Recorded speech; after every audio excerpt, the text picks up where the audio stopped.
This video, I want to show you how to drop missing values in Pandas.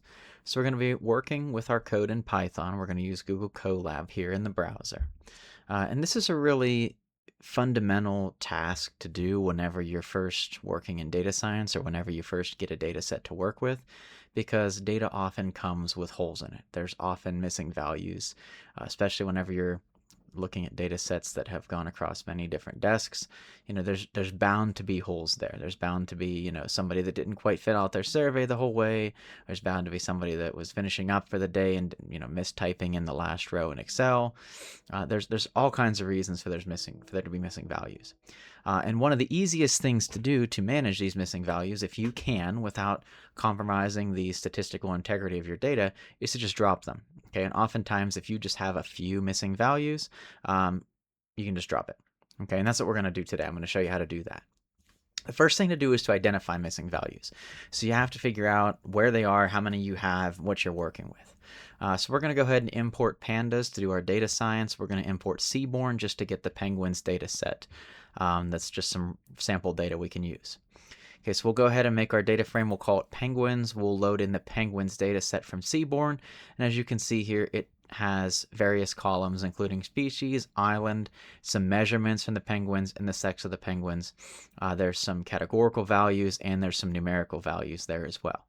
And if you look through here, I didn't do any sort of head or anything. I just have the whole thing showing up truncated. You can already see that there's some missing values here. You can see here, right on the fourth row, that there's some NANs here for missing values. Down in 339, we're missing some.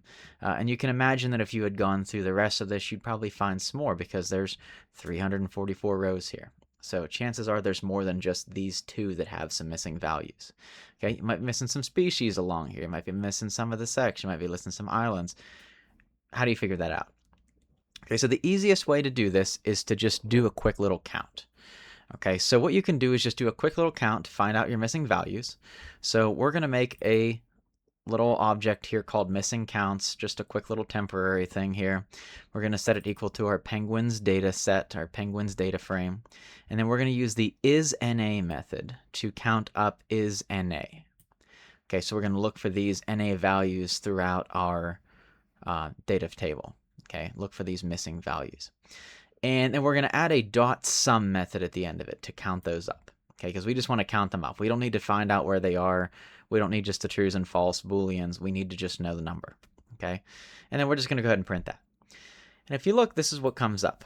Okay, so it tells you that within the species column, there are 0 missing values. Okay, within the island column, there are 0. There are 2 missing values within the build length column. There's 2 within the build depth column. There's 2 within the flipper length column. And there's 2 within the body mass column. And then there's 11 missing sexes.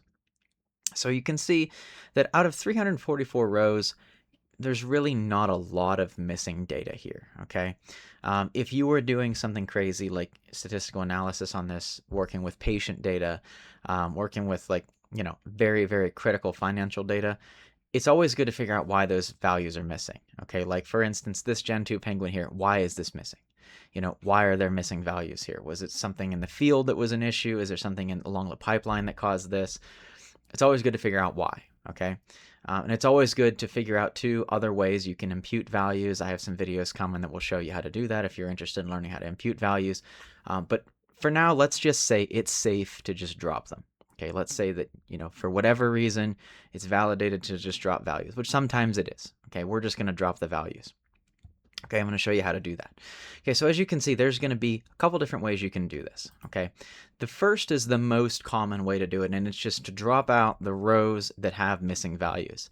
So basically, we're just going to write some code here to find all the rows that have any missing value here in any of these columns and just ditch them. Okay, so what we'll do is we're going to drop rows with missing values.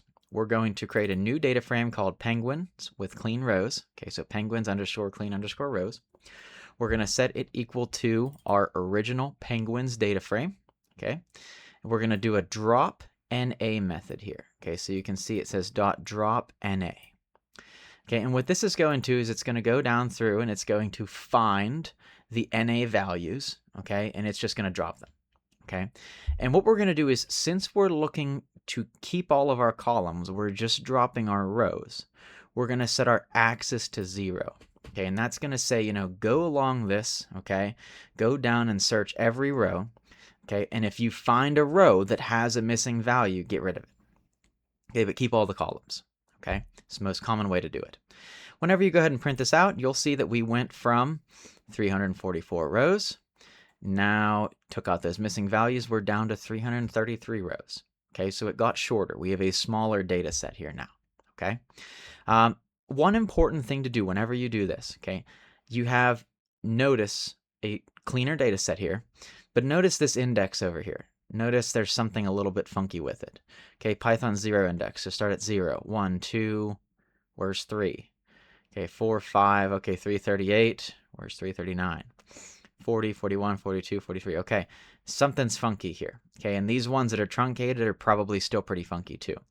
So whenever it does this, it goes down and it just gets rid of those rows, but it doesn't re-index them for you. Okay, it just drops them. Okay, so you have some holes here. Okay, all your data is still there. It's in the same order. It's just the stuff that's missing, it didn't re-index it. Okay, it basically told you like, okay, the 4th row here, which would have been number 3, apparently had some missing values. It's gone now. And sure enough, if you go up here, right here, there you go. This is now gone. Okay, but instead of it reassigning the number 3, it just got rid of it. Okay, which can make things a little funky. So once you go ahead and drop those missing values along that 0 axis, a good thing to do is to do a quick little reset index here. Okay, so we can call this our Penguins final data set, because this would be like our final one that we're going to work with no missing values. Okay, we're going to set it equal to our clean data set. Remember, not the original one this time. Okay, we're working with our clean rows data set up here, data frame. And then we're going to do a dot reset index. Okay, so dot reset underscore index, all lowercase. And then in parentheses, we're just going to set drop equal to true. Okay, what this is going to do for our Penguins final data frame that we're creating is it's just going to go through and renumber all those indexes. So now you'll notice you still have 333 rows, but now it all adds up normally. So 0, 1, 2, 3, 4, 28, 29, 30, and so forth. Okay, so it just re-indexes it. It just kind of recounts it there for you. It's a good thing to do, especially whenever you're referencing this with the index. It's going to make it really confusing if you don't. Okay, so if you want to do a quick little check then, okay, we can go through and we can check our Penguins final data set here, which is a better thing to do than our original one there. Okay, I'll go ahead and rerun this, and as you can see that the missing counts for our Penguins final, looking for our NA values, summing them up, and then just printing that new missing count, you can see all zeros. Okay, so there are now no missing numbers or categorical values in this data frame. It's all cleaned up now, which is nice, okay? At least in reference to missing values. Okay, there's one other way I want to show you how to drop missing values, and it's much more extreme and it's less common, but you can actually go through and you can drop columns with missing values as well, and it's really, really easy. It's just a lot more extreme. Notice this data set is still pretty structurally intact, okay? We only dropped like 11 rows out of it, okay? We didn't miss a lot of data. Still got the species, island, and all the stats and everything about these penguins, okay? But let's say you have a data set and you need every column that's present there to have all of its values in it, or else you need to drop it, okay? Maybe something was screwed up and somebody wrote a cross instead, or maybe it's just some sort of like crazy situation where it's like, you know what, if let's say you took like a patient survey, okay, and it's the last question of the patient survey is like, you know what, we want to use this batch. They all have to agree, and all I've had to do is like check a box, okay? And let's say this whole column over here, let's say there's some missing values. Let's say some of them refuse to check the box, and it's like, well, you know what? It's group data. We have to drop it all now, okay? In some sort of crazy situation like that, you might want to drop a column, okay?